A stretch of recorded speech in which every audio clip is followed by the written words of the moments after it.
Hello everyone, welcome to this video. In this video we are going to see various properties of functions and what different kind of functions do we have here. So the first category here is one-to-one function, which you have been calling it as one-one function. So it is same as one-one function. It is just another name as one-to-one function. So here, when do we call a function to be a one-to-one function? Whenever, suppose you have a function phi which is defined from the set A to the set B. In that case, this is known to be a one-to-one function whenever you have two different elements taken from A. So if the images of two different sets, they are equal to each other, then the element has to be equal to each other. If that is the case, so it means we have a one-to-one function. So what does this mean? Mathematically, we are saying phi of A1 is equal to phi of A2. It implies of A1 is equal to A2. If this condition holds, then a function is a one-to-one function. It means that one element of the set B can be the image of only one element of the set A. That is why we have a name one-to-one. We are taking one element from here and it is the corresponding to this, we have only one image here, right? So that is why the name one-one. And similarly, we have another definition for one-to-one function, which states that whenever we have two different functions, that means their images should also be different. So that means they should not have the same image. It means that different elements of the set A, they map different elements of B. So that means their images are also different to each other, right? Graphically, you can see that we have two elements here in the set A. Suppose they are A1 and A2. Then if they are mapped to two different elements here, right? So in this case, A1 is not equal to A2, right? They are different elements. So phi of A1 is also not equal to phi of A2, right? If that is so, we have phi as a one-to-one function. So that means here in this case, phi is a one-to-one function. And similarly, you could see another example here. Suppose we have a function psi which is defined from the set A to the set B. So in this case, if you take two different elements A1 and A2, so in this case A1 is not equal to A2, but their images are same. So if you have phi of A1 equal to psi of A1 equal to psi of A2, but the elements, they are not equal to each other. So according to the first condition implies that if their images are equal, then the elements has to be equal. But in this case, the elements are different to each other. So therefore, the function psi in this case is not an one-to-one function, right? Understood? So this is what we know about a one-to-one function. Now let's move on to studying with an onto function. So when can we call a function which is, suppose we have phi from A to B. Now when can we call this function to be an onto function? So remember that we have talked about the image of a function.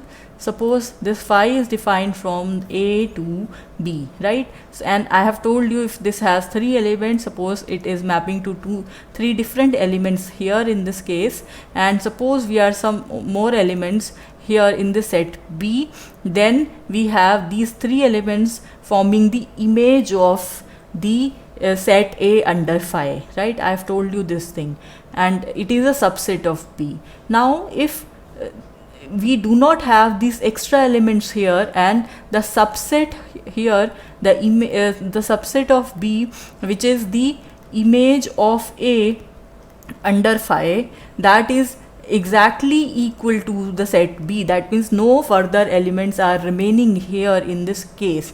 So this subset is the set B itself. In that case, we have the function as an onto function, right? So let's study the definition here for this onto function.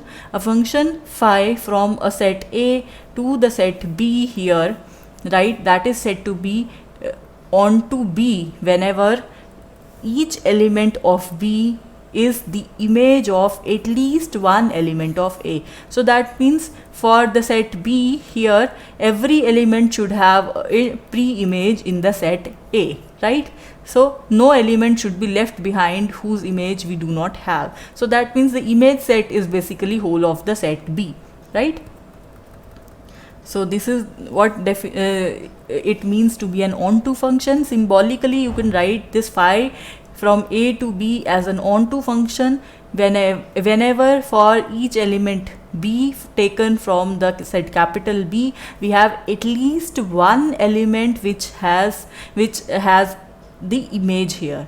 So image of A should be equal to B, and this thing is true for all the elements which are member of the set B, right? So that means no element here should be left behind, as in the examples that I have discussed below. So you can see that in this case, in the first case, if we have a function from A to B which is defined by this phi, and you see if we have 4 elements present in A and 3 elements present in B, and they are defined in such a way that all the 3 elements have their pre-images, right? If that is so, we have the function to be an onto function.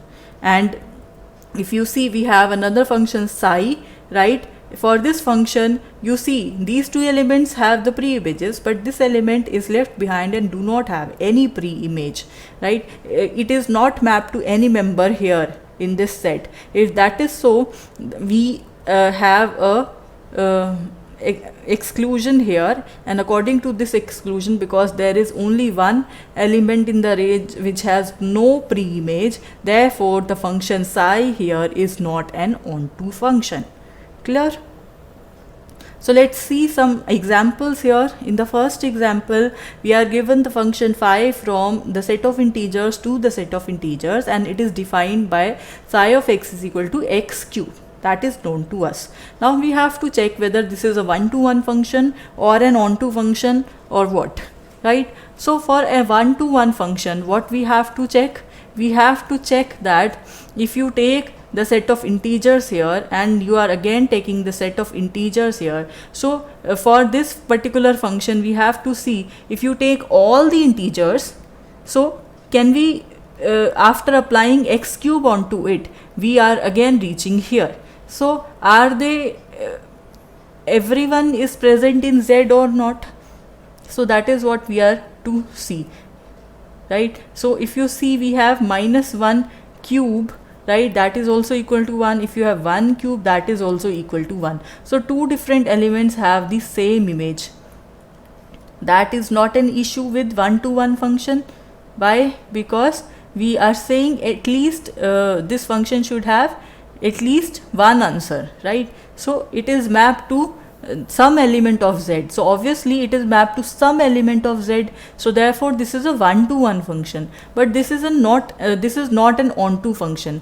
Why? Because there are few elements which do not have cube root in Z. For example, if you take 7 here, 7 is an integer. But if you take 7 and you are looking at some element A here, are you able to find such element?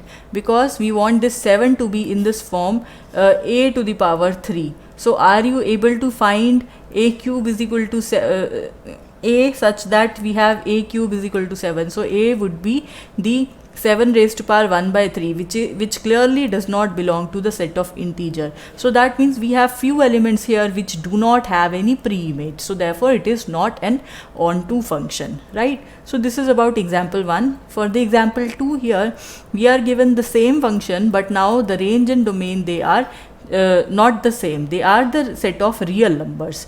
Now for real numbers, we are to check for this function whether they are on one-to-one and onto or not. So in this case, because you know, if you have the set of real numbers here and the set of real numbers here, all the real numbers, they are, when you take their cube, they are again a real number. So that means this function is an one-to-one function. And if you see for onto, now what you have to see? You have to see that if you take some element here, right, then are you able to find a pre-image of it in R? So in this case, if suppose you have a as equal b as equal to 7 here, you have phi of a is equal to b, right? And if you take b as 7, then according to definition it is b is equal to a cube. So are you able to find certain a such that we have 7 is equal to a cube? So your answer is 7 to the power 1 by 3. Now 7 to the power 1 by 3, that is clearly a real number. So therefore in this case every element would have a pre-image in this set. Why? Because this number is a real number here. So therefore this function is both 1 1 as well as onto function. Clear? Now next see next example. We have phi defined from the set of integers to the set of natural numbers, and we have the definition of the function as it is mapping it to the modulus of x. So now we have to see, so we have here the set of integers and here the set of natural numbers, correct? So and we have this mapping as phi, which takes the element phi of x as equal to the modulus of x. Now we have to see whether this is a one-to-one function and an onto function or not. So in this case what it is doing, if you see the set of integers, it is like this,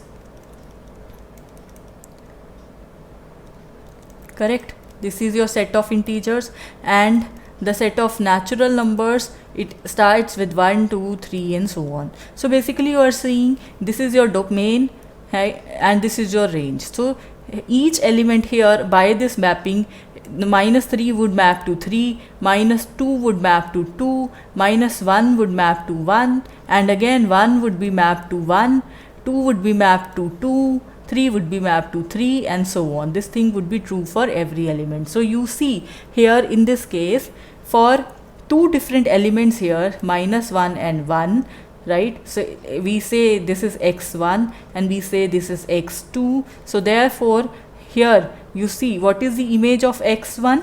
It is equal to 1 only, and the image of x2, that is also equal to 1 only. So you see we have x1 not equal to x2, but we have phi of x1 equal to phi of x2. So that means this does not correspond with the definition of a one-to-one function. So therefore this is not a one-to-one function, but this is an onto function. Why this is so? Because you see for every element which is a member of this natural number, you have a pre-image. So that means no member here is such that it is not assigned any value in the domain. So therefore in this case we have this function as an onto function, correct?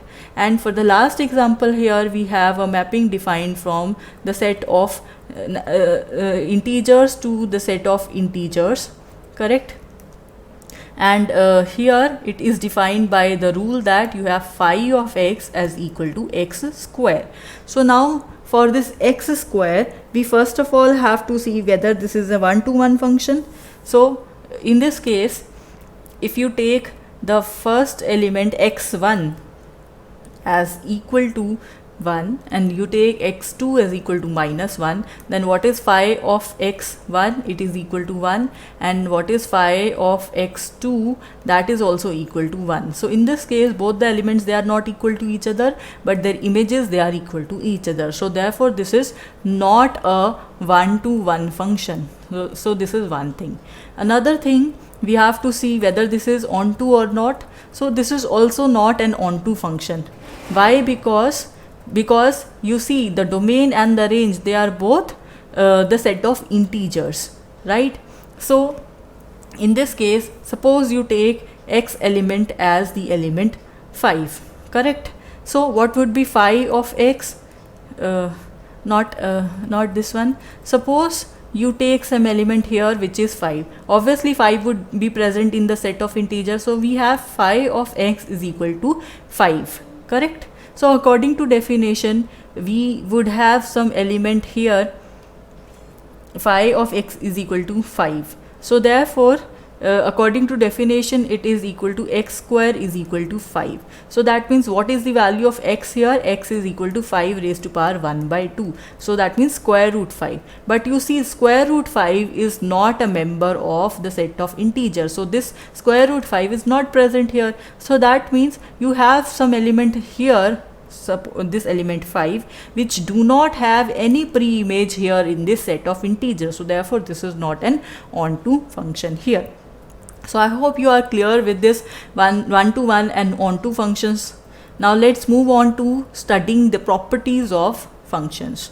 So here the first property, it tells us that now here we take three different functions. One is alpha, one is beta, one is gamma. Alpha is defined from the set A to B, beta is defined from B to C, and gamma is defined from C to D. So that means you see this B and this B is same, so that means you are able to define beta alpha, and this C and this C is same here, so that means you are able to define gamma beta here, right, according to the rule of compositions. So from here you could see that the first rule tell you about associativity. Associativity means changing the brackets and solving different things first. So suppose you are given this gamma of beta of alpha. Now as I have told you, because this is same as this and this is same as this, there is no issue. We are quite easily compose the functions gamma with beta with alpha and cannot change their order,